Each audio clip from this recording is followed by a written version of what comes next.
Oh, Nadine, that works. That's me. There you go. So that means you can share it out. See the little person on the screen? Yes. Yeah. Yay, yay, yay. And we'll see. We'll start getting some new faces in there. There they are. Hi, Candy. Hi, Carrie. Yay. There you are. Hi, Joe. Help me get this, spread the word on this one. I don't always ask you guys to share, but when we have author interviews, it's time to share. Hi, Wendy K. Yay, are you guys ready for our show today? I am. It's been a while. I'm a little bit all rusty on this whole author interview thing. Let's see if I'm up to it. Hi, Kristen and everybody else. Liz. We have ourselves a really, really good interview today. But before I get started, I want to tell you who we're interviewing. Hi, Ava. Waiting for everybody to climb in. Ava in the house. Everybody, heart for Ava. She hasn't been here in a while. Woohoo, woohoo. Just remember to breathe. Yes. Okay. Thank you, Joe. Actually, because I talk like a million miles an hour. So it would be okay for me to slow it up just a tad, right? Okay. And look at you guys all see there's Nadine. So you can follow her just in case she ever gets the itch in the future to actually Periscope. There she is on there. And she helped share it out too. But before we get going, what I tried to do this time for the giveaway is this actual my tweet, the one that has you guys all shared. So you have to go to my website and find the one, my tweet, find the one that has all the info. And if you retweet mine out, then you get entered in to win one of her books. She has 3. You could pick first, second, or third. Made you hop out. Well, that's okay. That's okay, Ava. We love seeing you. You're part of the crew. I want to make sure everybody understands because this is a new way. You prayed for it this time. Yay, Ava. We can handle that. And, oh, it does? Periscope now has the option to retweet the announcement tweet. So that's the one. If you retweet the announcement tweet, then you get entered in to win one of her books, which you would like, Joe, because it's up your alley. Use the green Twitter option when sharing. All right. Okay. So, and here's the other interviews because I told you guys on the last one that I would have the dates and that I would be all organized. And this will turn into a fancy little email. Thank you guys. It'll turn into a fancy little email because if you've subscribed, we actually had a couple new subscribers. So this is how you find out in the future if you want to know when interviews are coming and you actually want to protect your time and make the time to catch them. Then subscribe from my website, karagrandel.com. Go in, find the subscribe. That's all I do. I have no information on my own book yet. In the future, that might happen. But for right now, all you would get is potential interviews of goodness. And here comes the next 2. James L. Rubart. So you want to screenshot this. Oh, look it. I didn't even put the dates on it. Oh, my gosh. So this one's November 8th. Let me do that real quick. That's funny. November 8th. And this one's November 15th. The same time. I know. There you go. See, now my nice thing. November 8th, November 15th at the normal show time. At the normal show time. At the normal show time. 9 in the morning. Right now. This time. So, in the future. So, she is a Regency. Historical fiction Regency time period. Awesome. And he does all kinds of stuff. This new one that he has, yeah, we aren't the only ones. His new one is actually under the mystery suspense category, but I believe he does more spec than anything. So I'm not sure if that's a marketing strategy. We'll have to ask him. Thanks, Carrie, for the invite out. So that's how you get in on the giveaway, and I'm sure I'll remind you again. But without further ado, would you guys like to meet our guest, Nadine Brandes? And she's going to introduce herself and her books, so you can see it from the horse's mouth, so to speak. Here we go. It's on you. Hey everybody, I'm Nadine Brandes, as you know, and I write dystopian fiction, which is kind of that weird fiction that's a little futuristic. It's technically classified as science fiction. So my book, A Time to Die, this is my first book, and this is about a world where everybody has a clock telling them exactly how long they have to live. And the main character starts where she has 1 year left to her life, and she realizes that she hasn't done much with it, and so she decides to try and find purpose in her last year alive. And so this is a trilogy. So there's book 1, book 2, and book 3. I don't know if you can all see that. Yeah, here, hold them up. There you go. Hold them up there. Just I scooted it back so I can see. There you go. And which one? And the new one is which one? This is my newest book, A Time to Rise. It's the third book and final book, and it just released last week, I think. They want to know what ages. What ages? My publishing house recommends it for kind of 13, 14 and up, but it really depends on the reading level. So pretty much 13 and up, unless you have a child and you know that they read a lot and that they'd be fine. But that's the general reading level. Yeah, so I know that sounds young, but it's the and up is like the focus. So my publishing house markets it as adults, but then I also try and reach the young adult readers and teen readers. Yeah, they have a marketing window there that they're trying to hit between the YA, the Christian fiction market. She was telling me all about it yesterday, that they're actually just getting their teeth wet in the YA. Yes, we're all children at heart. That's exactly right. So do not forget, interviewee or people on the Periscope, this is interactive. So if you guys ask questions, I can field the questions.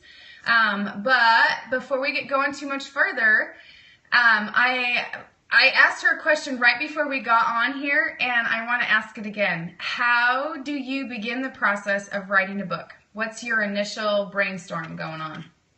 All of my ideas start with a question. So some authors are character first, some are plot first, but I think of a question, and this series started from the question, how would you live if you knew the day that you would die? Like, what would change? And so from all of that came my entire story. And that's pretty much how all of my stories begin, is with a question, a what if question, or something hypothetical. Yay. Okay, so Nadine, go ahead and tell us your story, because I told you when I first met you, you look like you're like 20, 22 years old, which I know you're not. So start there. How in the heck did you get started on this journey? Okay, well, I'm not 20 years old. Add 10 years. I'm 30, almost. So, I mean, I could just like rock the 29, but I'm really excited to be 30, so I'm just saying I'm 30 so far. But anyway, I started writing, I always had a passion for story and just loved storytelling. I grew up in a storytelling family, so all my grandparents, they all told stories about their lives. My parents, every dinner table meeting, they would tell stories about their lives. And so I was just raised in just all of this story and thinking in story. And so I think that's what started my love for it. And then when I was a young teenager, we moved to Alaska. I was 13, and we lived there for a couple years, and we lived in a very small town, so there weren't a lot of other kids my age, and I didn't have a lot of friends. And so I took to journaling and writing out stories about my life, but they were all make-believe, just, how would I, situations that I would like to be in, or adventures that I'd like to take. And then my sister would join me, and we'd make up stories, and we'd videotape things, and just do all that dorky stuff. But and so from that, I realized, I really I loved reading, and I loved writing stories. And so I started working on a novel that was going to be the best thing ever. But of course, when you're 13, every idea is the best idea ever. And it wasn't until I went to my first writing conference when I was 17 that I saw how involved writing can be, and that it's not just sitting down and writing a story. There's so much more to it, learning the craft, knowing the market, just a lot more than I had expected. So I went home realizing that I needed to decide if I wanted to jump headfirst into that intense thing called writing that I had just learned about at the conference, or if I just wanted to stick to my little hobby. And I decided that I wanted to pursue writing for publication. So that's kind of how all of that started. And I went to college, but not for writing. Which this isn't something that I've shared yet with Kara, but I think it's neat, so I'm going to share it here. But I went to college for speech therapy, and I don't even remember why I decided speech therapy, but I stuck with speech therapy. And a couple years in, I realized I wasn't enjoying it at all. and I wanted to write. And at that point, I would finish all of my homework and run off to coffee shops, and I'd sit there and write, and all of my roommates were like, why are you doing this? It's not even what you're studying. But I just loved to write, and I kept praying about it, asking God to open up another door or let me kind of leave speech therapy and instead study writing. And I talked to my dad, and he said, sure, go for it. And so I thought, there's my green light. I can be a writer. I'm going to major in English or creative writing or something like that. And God closed every single door toward writing. And it made no sense to me because I was so passionate about it. But then I decided, okay, he's making it clear. I need to stick with speech therapy until he tells me otherwise. So I decided to be obedient, even though it wasn't what I wanted to do. And I continued with speech therapy all the way through grad school and ended up getting my master's degree. But on that journey, I traveled. I met my husband. I learned a whole lot about stuff that you wouldn't think would make its way into writing, but it sure has. And then right when I graduated with my master's degree, I felt like God said, okay, now you can write. Go ahead. And it made no sense to anybody else because I'd just spent 6 or 7 years of my life studying this profession that was not writing. And no one understood, but my husband said, do it. Do writing. You don't have to be a speech therapist. And just with his support, I decided to pursue writing. And once God gave the green light, every door opened. I ended up getting my 3-book contract a year later. So that's a bit of my author story. I love that story. I love how much it has to do with patiently waiting to hear the voice of the Lord, too. I mean, that's precious to my heart. I'm not sure where all of our audience is with that topic, but it's very precious to me. Will you tell them about your 3-book deal now? Go ahead. On how I got it? Yeah. How'd you get going? Yeah. I went to a writer's conference where I met Jeff Gerke, and he at the time was the publisher of the publishing house that I'm with. So I'm with On Place Publishing, and back then it was called March O' Lord Press. And it's kind of a silly story. I had gone to the writers conference with my younger sister, and she's 9 years younger than me, so she was a little like 12 or 13-year-old, and we were palling around, and we had expected Jeff Gerke to bring Jill Williamson's 3rd book. It had just released. She writes fantasy. It's amazing. And we were so excited to finish the series, and we were going to get the book at the conference. And Jeff Gerke hadn't brought it. And we were so crushed because we were ready to finish this amazing series. And so my little sister and her friend started writing him like stick figure hate mail in a joking way, not legitimate hate mail, but like, how could you leave us like so bereft? And they would stick these on his chair and leave notes for him. And I was so mortified because there I was trying to be all professional and meet the Jeff Gerke. And I was so nervous. And they kept telling him that I was their ringleader and all these were my ideas. So then when I had a one-on-one appointment with him, I sat down and he said that he thought it was hilarious. He just loved all the notes. So then, of course, I'm like, oh, yes, well, I headed all of that up. And so that's how I met him. And then I showed him some of my work. I had started writing A Time to Die, and I only had a couple chapters. And I wanted to get his opinion on just the first few pages. And so I sat down at my meeting and I said, I'm not pitching to you. I just want your opinion, and I want to get some professional feedback because I've never really shown this to anybody else. And he read a couple pages and he said, this is really good. I want to see the full manuscript. And I said, well, I don't have the full manuscript. That's why I said I'm not pitching it. But he told me I'll wait for it.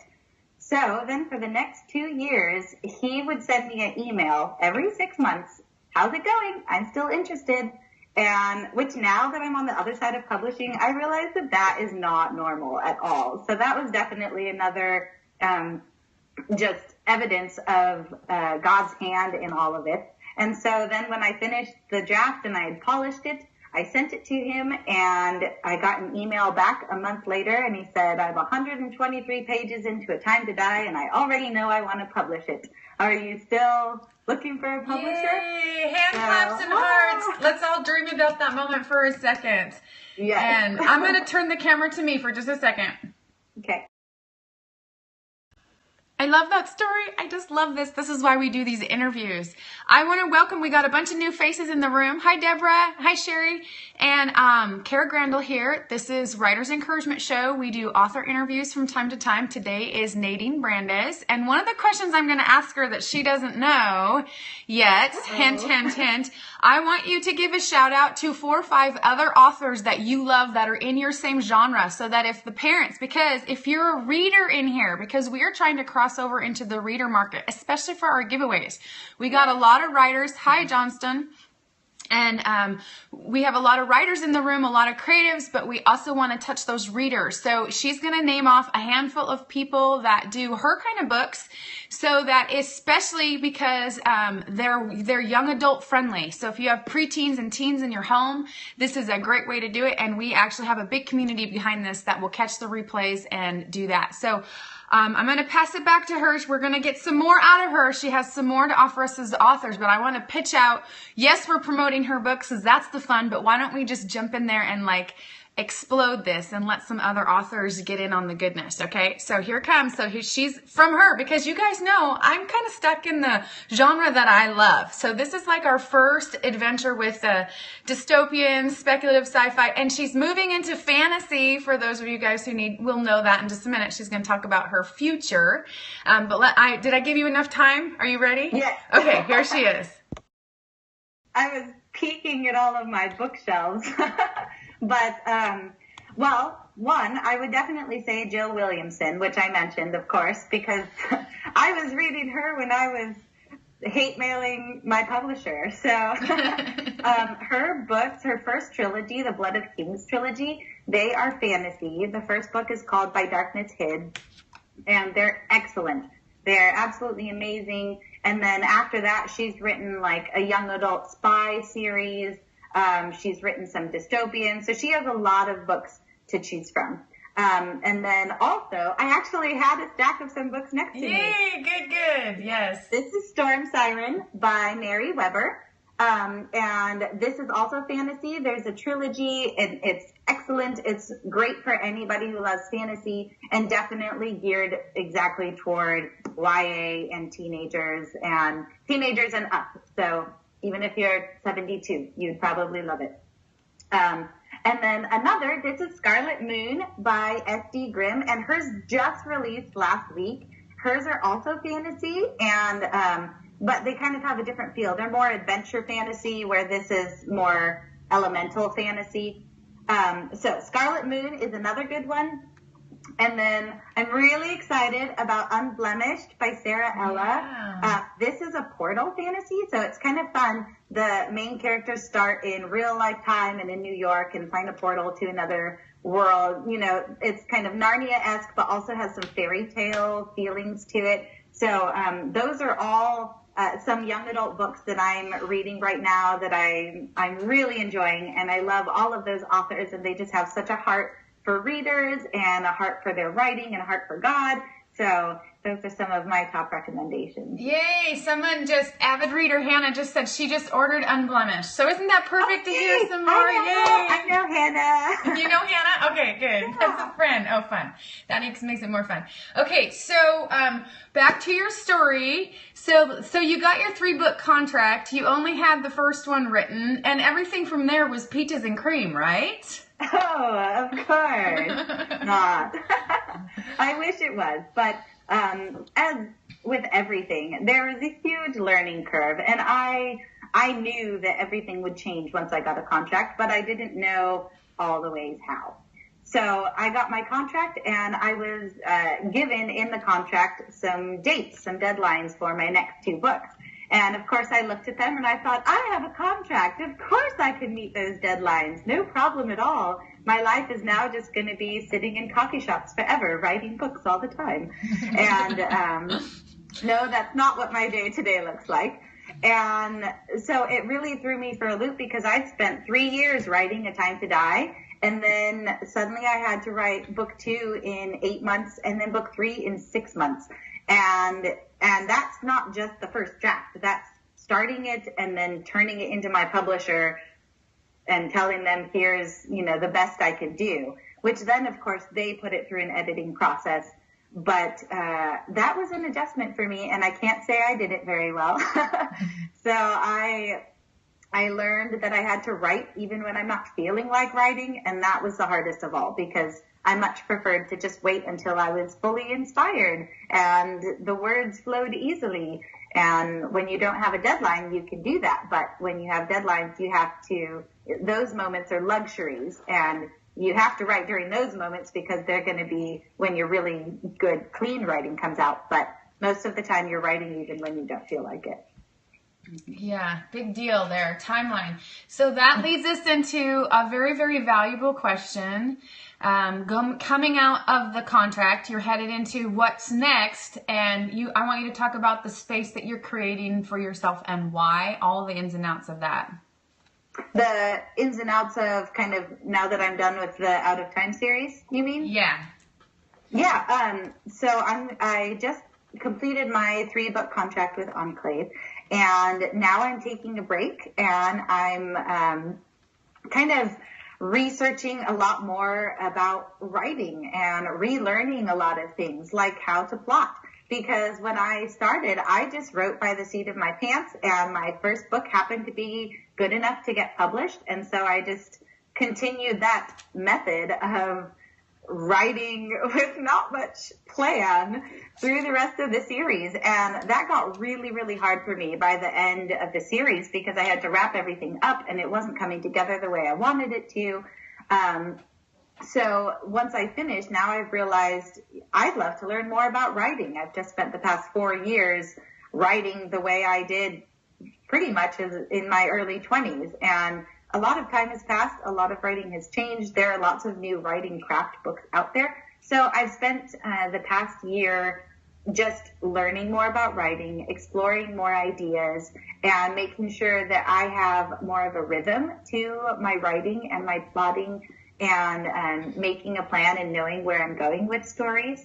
So that's kind of where I'm at now. Yeah, it's a big deal. We talk about that a lot on our Writer's Encouragement show when we're on here. That's actually one of the big things that we do on here is the next right thing, like what you're going to do in small portions consistently to keep it all in balance and to have a life and a family and all that good stuff too. You do have a question coming in from Audra. She wants to know how you actually handled the change or the crunching deadline. Did you schedule extra time for yourself? Did you move your deadline? Practically speaking, how did you handle that? I did start scheduling in time to write, which I changed the way I did that probably every month. I was frantically, okay, I'm going to write 2 days a week this month. And then I'd realize that's not working. So then the next month I'd try for 1,000 words a day. And then if that didn't work, so I really went through all of these different techniques and tried them all to see how I could become more scheduled and professional, really, in the way I approached writing a book.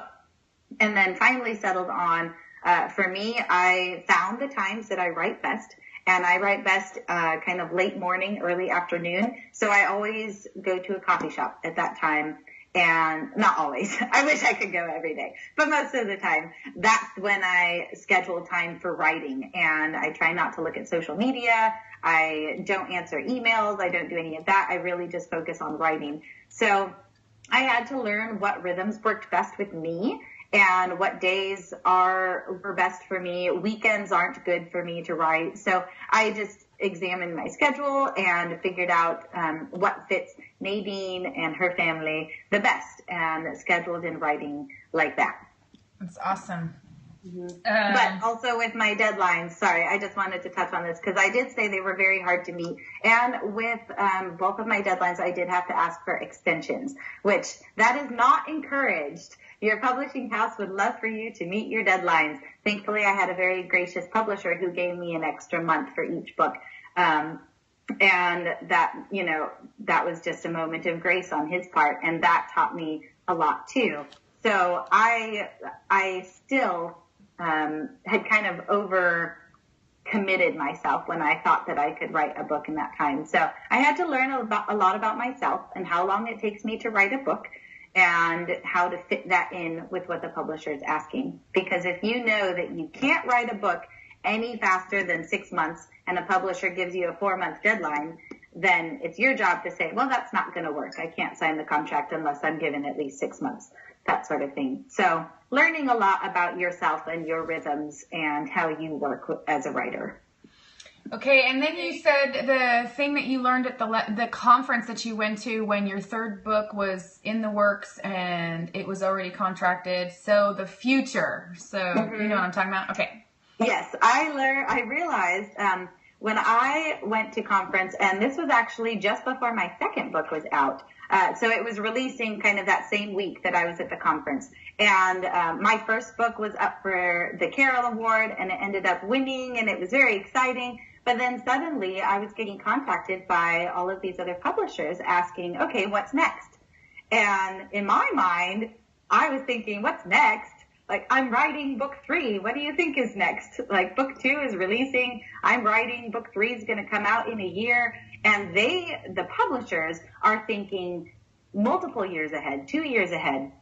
They knew that I still had another book to come out that was scheduled to come out, but they wanted to know what's on the horizon after that. And we'd love to see your next ideas. And I was really taken aback because I was not thinking ahead. I was just thinking about my deadline and that I had to finish writing the first draft of my book during Christmas craziness and get it turned in. But the other publishers were thinking far, far in the future. And so I realized in order to be prepared for what they might be asking of me and when they might be asking it of me, I needed to think ahead as well. So that's a piece of advice that I would definitely give, is to plan ahead, think about future ideas.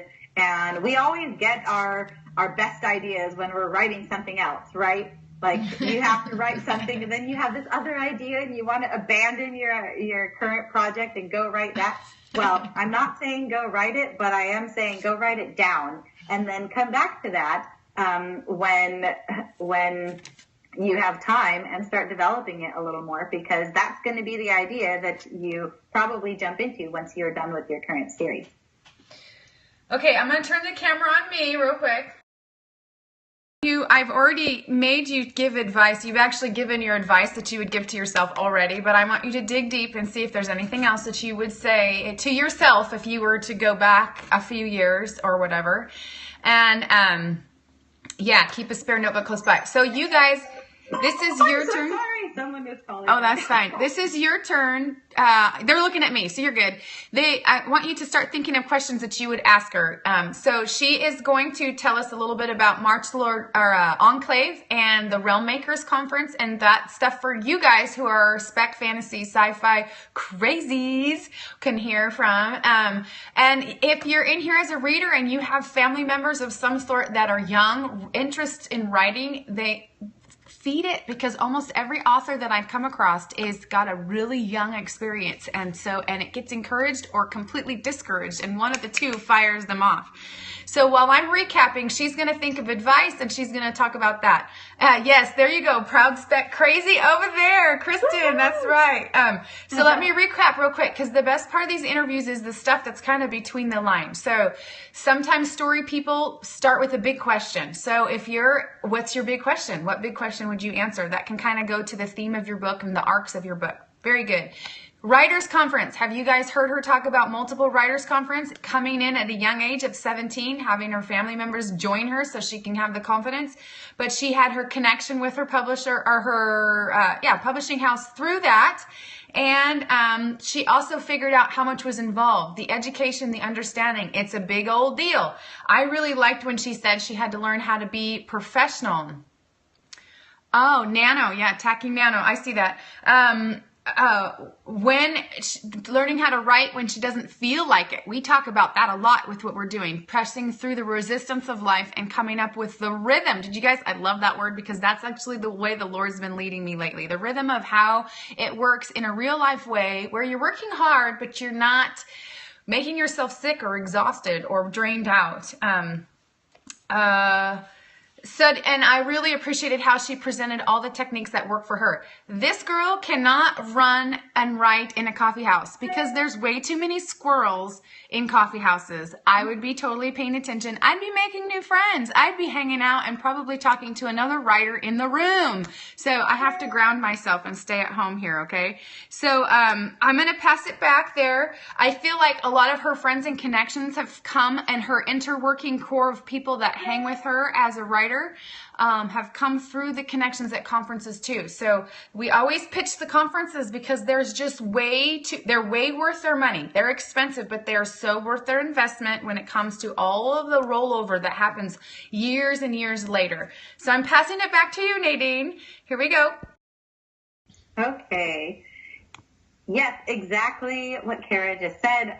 Conferences was one of my pieces of advice. If you can at all, go to a writer's conference because, yes, that's where I met my publisher and I got my contract. It's also where I've made my connections for people who have now joined we're in a critique group and just my author friends and all of their support.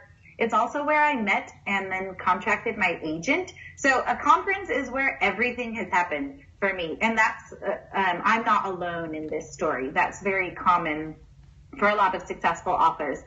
Most authors that I speak to that are published had met their agents or their publishers at a conference and pitched to them there. And aside from the pitching, you learn a lot. The classes there teach you so much about writing. I learn something every time I go to a conference, and I already have 3 books out, so there's so much still to learn.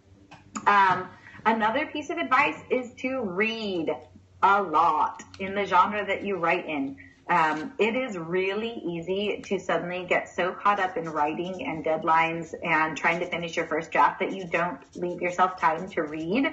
And I did that for 2 years. I hardly read anything. And if you're not reading in your genre, how do you know what's coming out? How do you know what the publishers are picking up or what's good? And so just staying up on that, I started making Saturdays my reading days. I had to schedule it in, which sounds really boring, but it's not because it's reading. And so I always know every week, Saturday's when I get to read. And I have my book that I'm going to read on my shelf. And I know that's the next book that I'm reading. So that's a big one. And then my third piece of advice is to keep writing even when you hate your story. Because we all hate our story at some point. That's normal. Even though it's not pleasant, it's normal to hate your story at 1 point or 100 points or for a really long period of time. So keep pushing through. And, sometimes that means maybe you should work on a different story. But if you're truly passionate about writing, you're going to have to learn to keep writing when you think it's the absolute worst thing ever. Because I felt that with every single one of my books, and I would just cry and not want them to be published because I thought these are horrible, and that's normal. So keep writing even when you hate it, and commit every single time you sit down to write to God, because He is the one who's going to take your writing somewhere, and He's the one who's going to pour all of these other messages into your writing that you won't see until other people read it. And suddenly they say, wow, how did you get this? How did you capture this message of, forgiveness so well? And that's happened a lot in my third book. Everyone says the theme of forgiveness is so strong. And I knew that I had put some forgiveness in there, but I didn't think of it as like a strong theme that would affect readers. And now I'm getting that feedback, and that's God's hand in it. So the changing lives part of writing comes from Him. So make it a team effort. And that's my advice. Yay, it's great advice. Heart it up for me, guys, because I don't have that luxury. I loved it. Candy Fick, I did notice that your green hearts were flying when you talked about loving your work. I take it you're having a time over there with your rewrites. So I enjoyed that. So if you guys have questions, does anybody have questions? Because we're coming towards the end of the interview, and I want to make sure you get any questions answered. Oh, I told you guys. I haven't talked about realm makers yet. Yes, that's what I was going to do. Back to you. You're still on you. Can you tell I'm excited about Realm Makers, guys? Yes. Okay, Realm Makers is the conference for people who write the weird stuff, which really just means fantasy, science fiction, and everything in between. And it's a conference where if you were to go there and you write fantasy, you're going to feel like you've just jumped into this giant family reunion of 200 plus people who all get you. They are fans of the same things you are fans of. They write similar things. Most of us are all introverts, and somehow, we can be extroverted there and because we all understand each other. So it's just a really great conference if you write in that genre. It's very professional. They have excellent classes, but also I think it's a really comfortable conference for people who maybe haven't gone to a conference before, or people who write stuff that other people don't understand. This is a great conference for that because everybody else is kind of in that same boat, and there's a huge feeling of camaraderie and encouragement. So Realm Makers happens every year. It's usually in the summer. And then this July 2017, is the 5th year anniversary of Realm Makers, and it's taking place in Reno, Nevada. And they have some amazing speakers lined up. So Ted Decker is the keynote speaker, and then I'm not going to say other people because I don't think it's public knowledge yet, but you're going to want to go. So Audra wants to know if it's a Christian conference. Yes. I can't believe I left that out. Yes, it is a Christian conference. So not only is it the people who write what you write, but they're also believers, and we're all centered around Christ and this passion for Christ. So it's really great. But there is, Audrey, you do need to know that, I just read the Unblemished one, and it's clean, but it doesn't have to have preachy Jesus stuff all laced through the story. So there's freedom to be creative there. It's just the overall overtones are, safe. I don't know how to say that. So there is, I don't know the genre boundaries myself, but it doesn't mean that you have to have a church sermon in the middle of your book. That's not the point. Right. So, in fact, you could probably address that better than me. But something my publisher says is that if you are a believer and you have that relationship with God and your worldview is centered around Christ, that's going to come through your writing no matter what you write. So if you just write a story and it never mentions, God or Aslan or anything, Jesus-ish, that your worldview is going to come through with messages like redemption and forgiveness and hope, because that's part of who you are, and that's going to come through in your writing. So that's his definition of what makes a book Christian, is just the fact that part of that writer's heart and soul and worldview is what comes through the writing. Right. So. And I'm going to turn it to me for a second. As we know, books have a sticky residue. You read a book and you kind of pick up the mood of the book sometimes. So that's important that you know kind of who you're reading from that way sometimes. I do want to shout out to something brand new, and it got posted inside Author for the Author group. So those of you who don't know, this Periscope is attached to a Facebook group, Author for the Author. You can come find us and join up. We're 163 strong, and I'm telling you, we're proud of every single one of those 163 folk. And they're not all writers, mostly writers, but we have a lot of creatives, poets, photographers, sewers, painters, all sorts. And they're all doing their creative journey. We are not marketing to each other. We're simply staying in the chair, moving forward in our own individual lanes together and staying networked. And it's really, really encouraging. But one of the things for writers that just got mentioned on there, which is brand new, this opened on Monday. It's a website, but it's a website that's basically all the goodness of a conference comes home to you. Now, you don't get the people and the connections, but as far as the teaching and the opportunity to receive from really big name, high quality teaching, it's called the Christian Writers Institute. And I'm sure if you just look that up, christianwritersinstitute.com, I think. Ava was on it already. I know and so lots of the classes are like $6 a pop, or they have more $25 ones. They have big ones that are hundreds of dollars. Basically, the more you pay, the more content you're actually receiving. So if you need specific stuff for a specific season of your writing or your thing, this is where you want to go. This is going to be pretty incredible, and it's just getting started. So I have a feeling they're going to expand in ways that we can't hardly fathom. So it's audio, visual, and reading type of stuff. So depending on the way you learn best, it's really cool. So go ahead and screenshot that if you will, and you can find it later. Now, is there a lot of stuff online that you can get for reading? Yeah, but this is the people that actually know what they're talking about. Sometimes, if you've noticed, a lot of writers jump in and blog, jump in and talk about what they learned, but it doesn't mean they know their stuff. This is a go-to source. If you have a desire to be an editor, they have stuff in there for editor people too. Like, here, let me wiggle it around so you can read it, right? Okay, there we go. So I'm done with that. Reminder shout out, she has a giveaway. You will get to pick first, second, or third book if you've read already. All you have to do is share out this show from my tweet, so it's the original one. And if everybody who shares out and retweets it all day long, tomorrow too, I'll probably do the giveaway tomorrow sometime, you will get your name in the thing. We'll do a random draw, and then you can give it to a sweetheart in your life or read it yourself. And we like that, the whole chain reaction that we get here of just promoting people out, you know. So anybody have any questions before we pass it back to her to do a last shout out and wrap up? Anybody? How did you tackle editing? I love writing, but I'm still struggling with the editing part. So I'm going to turn it around. It's on you. Okay.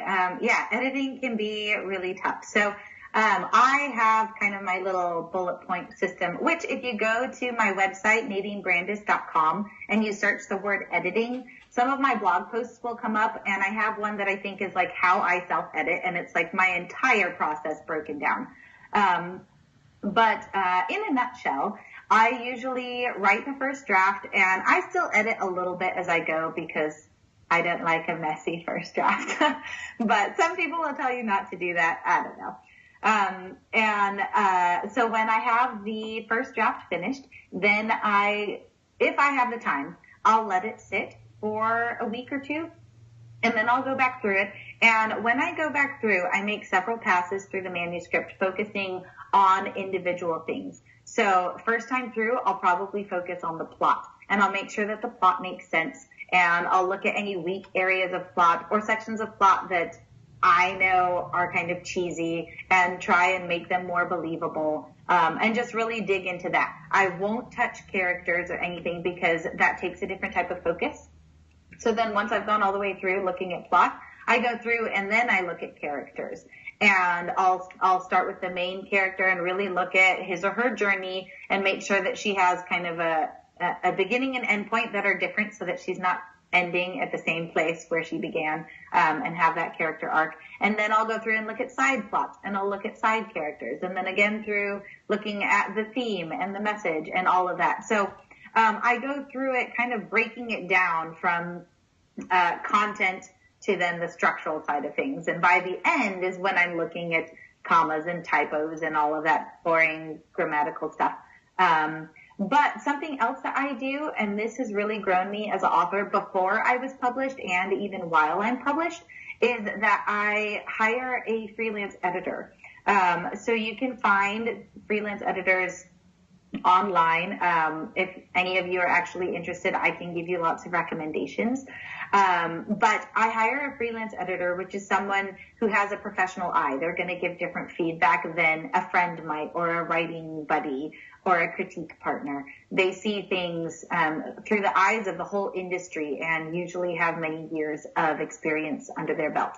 So I hired one when I was a teenager, and my mom helped me. We kind of split it, and my first freelance editor, and then they gave all their feedback on my manuscript, and I not only applied it, but I tried to look at the things that they were telling me to do, and I learned better what to avoid in the future. So a freelance editor really helped me grow a lot. And those are kind of my main ways of editing. Does that help? Does that answer your question? It did mine. I love hearing that Good. stuff. So I'm going to turn it back to me. Deborah Hiller, I have a contact that has at least one writers conference from Canada. So I'll connect with you behind the scenes. Did anybody else have a question that you want to run? Yes, he said it helped. So he said thank you. And what is your website? Is it just under NadineBrandes.com? Yes. Okay, so that's where you'll find underneath her writing tips, that's where you'll find her layout for editing. And that's actually the window I'm in with book 2 now, because I'm trying to take what I've been learning and apply it to book 2. So it's kind of a different season for that. So we're about at the end of the show. I don't have any new questions rolling in. So I want to give you guys a chance to thank her and heart it up for her, and remind you again about the giveaway, because you actually have to do it after this. Share it out. So hearts are coming flying in, and they always take a second. If you had something specific that she said that helped you today, make it in the comments so she can actually, because she'll probably watch this replay. She'll see it happen, okay? So I'm going to turn it around to her so she can get, this is like the end of the show, standing ovation, all of that kind of stuff. So you guys' hearts are the claps for me too, because I get to only sit back here and do this in the background. So here she is. Our gratitude and thank her again, and give her a chance. Such a great source of information. Thank you for your time. Schedule reading time. I heard that too. That's what Deborah Hiller said. Yeah, thank yous all around. Hearts galore. It really is good to hear. Everybody. Yes.